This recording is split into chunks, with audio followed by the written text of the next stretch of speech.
Existe um lugar na Terra onde a luz do Sol nunca chegou. Um lugar onde a pressão é tão esmagadora que poderia facilmente triturar um submarino de aço, como se fosse uma lata de refrigerante. É a Fossa das Marianas, a quase 11 quilômetros abaixo da superfície. Por décadas, nós acreditamos que esse era o único santuário intocado do planeta. O único lugar onde a mão do homem nunca tinha alcançado. Mas nós estávamos errados.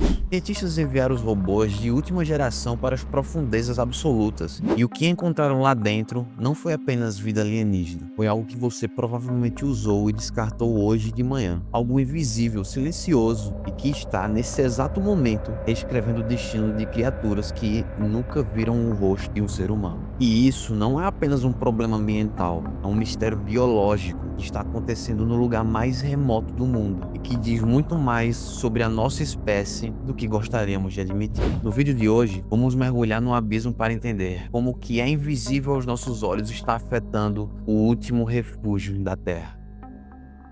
Para entender o tamanho desse problema, a gente primeiro precisa entender onde estamos. A zona abissal e a zona Down começam onde a luz morre. A 10 mil metros de profundidade, a pressão é 1000 vezes maior do que o que você sente agora. É um ambiente de silêncio absoluto e frio extremo. Historicamente, a ciência tratava o oceano profundo como um sistema isolado. Pensávamos que se jogássemos algo no mar, ele simplesmente iria desaparecer na vastidão. Durante a Guerra Fria, inclusive, containers de lixo radioativo foram jogados no oceano sobre essa premissa. Acreditava-se que o fundo do mar era tão vasto e tão desconectado da superfície que nada do que fizéssemos aqui em cima poderia afetar o que acontece lá embaixo. Mas a natureza não trabalha com compartimentos fechados. O oceano é um organismo único, conectado por correntes que funcionam como veias e artérias. E o que descobrimos recentemente é que essas artérias estão entupidas de polímeros sintéticos. Imagine que você está lá viajando para um lugar mais isolado que possa imaginar. Você passa pelas baleias, cruza a zona do crepúsculo, onde os peixes brilham no escuro, e continua descendo. Ali vivem os anfípodes. Elas são pequenas criaturas que parecem camarões transparentes e são a base da vida lá no abismo. Quando pesquisadores britânicos analisaram o estômago desses animais capturados na Fossa das Marianas, eles esperavam encontrar o quê? Detritos orgânicos naturais. Em vez disso,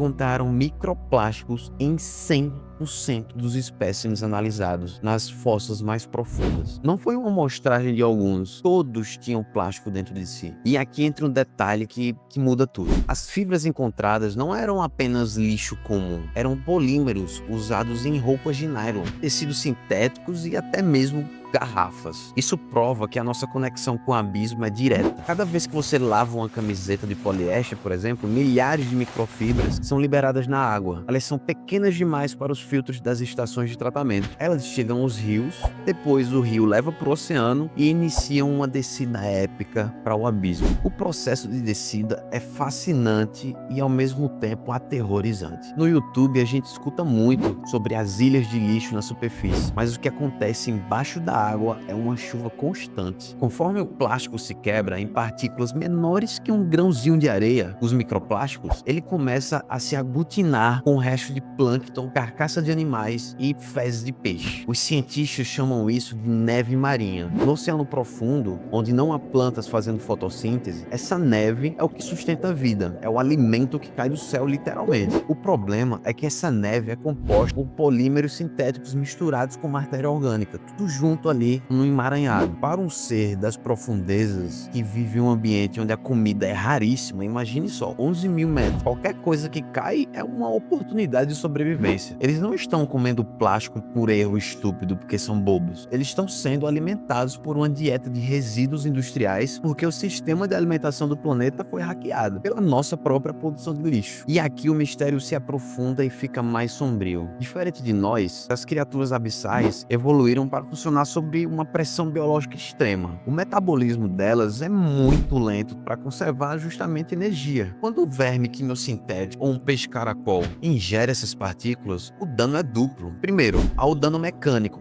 o plástico não é digerido, ele ocupa espaço no estômago, fazendo com que o animal se sinta cheio, enquanto na verdade ele está morrendo de fome. E segundo, e talvez o mais grave, química oculta. O microplástico atua como uma esponja de toxinas. No caminho da superfície até o fundo, esses fragmentos absorvem poluentes químicos persistentes, como por exemplo os PCBs. Esses produtos químicos foram proibidos nos anos 70 por serem altamente cancerígenos e tóxicos, mas eles não desaparecem, eles grudam no plástico. Ao ingerir o plástico, essas criaturas estão recebendo uma dose concentrada de veneno que a humanidade tentou banir lá há 50 anos. É como se o passado estivesse voltando para assombrar o futuro da vida na Terra, no lugar mais escondido do mundo. Lá no abismo, a bioluminescência é a linguagem do oceano. Mais de 80% das espécies lá embaixo produzem sua própria luz para caçar, se defender e até mesmo procriar, encontrar parceiros. E estudos recentes sugerem que a ingestão de microplásticos e os poluentes químicos associados podem causar inflamações endócrinas que interferem na capacidade desses seres de produzir a luz. Imagine um cenário onde o abismo está ficando mais escuro, não por falta de vida, mas porque a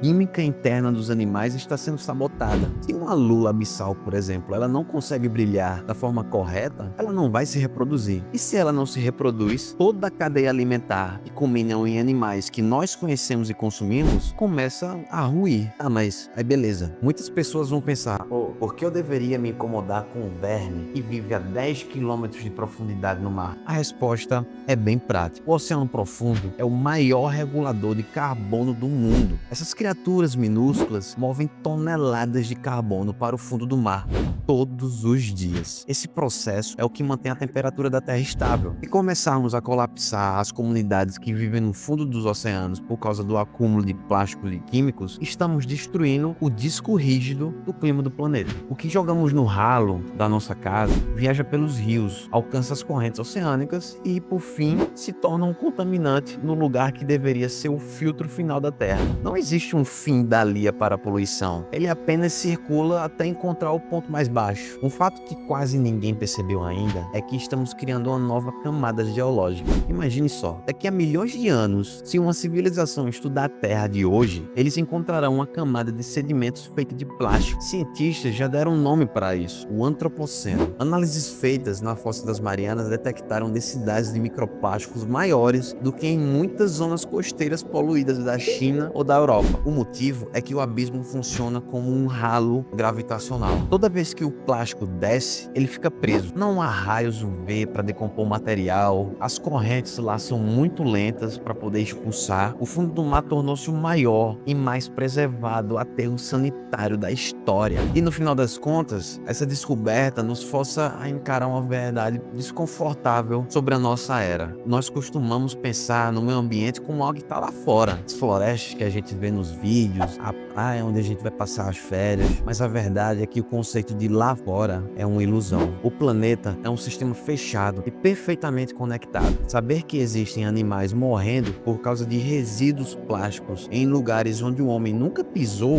é um lembrete poderoso de que a nossa pegada na Terra é muito mais profunda do que imaginamos.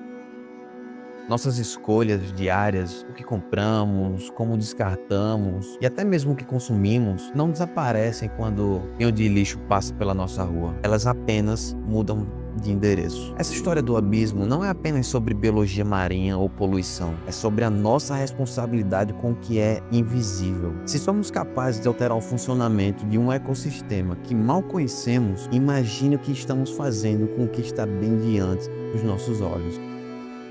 Talvez o maior mistério das profundezas não seja a vida alienígena que mora lá, mas sim o fato de que, mesmo no lugar mais escuro e remoto do mundo, a nossa presença já chegou primeiro do que a nossa consciência. Se essa jornada ao fundo do mar te fez ver o mundo de um jeito um pouco diferente hoje, não esqueça de deixar o seu like aqui embaixo. Isso é muito importante para que conteúdos como esse, que trazem fatos reais e reflexões profundas, continuem chegando a mais pessoas. Isso é muito importante. Agora me fala aí, qual desses fatos aqui mais te deixou intrigado? Você já tinha parado para pensar na neve marinha de plástico? Comenta aqui embaixo, que eu leio e respondo todos os comentários. E se você gosta de entender os mistérios do nosso mundo através de fatos reais, explicações e fazem sentido, se inscreva aqui no Fato Hub e ative o sininho para não perder nenhum vídeo novo, hein? Eu vou deixar aqui do lado um outro vídeo sobre um fenômeno natural que a ciência demorou décadas para explicar e que eu tenho certeza que você vai adorar. Obrigado por assistir até aqui. Eu me chamo Raul, você está no Fato Hub e até o próximo vídeo.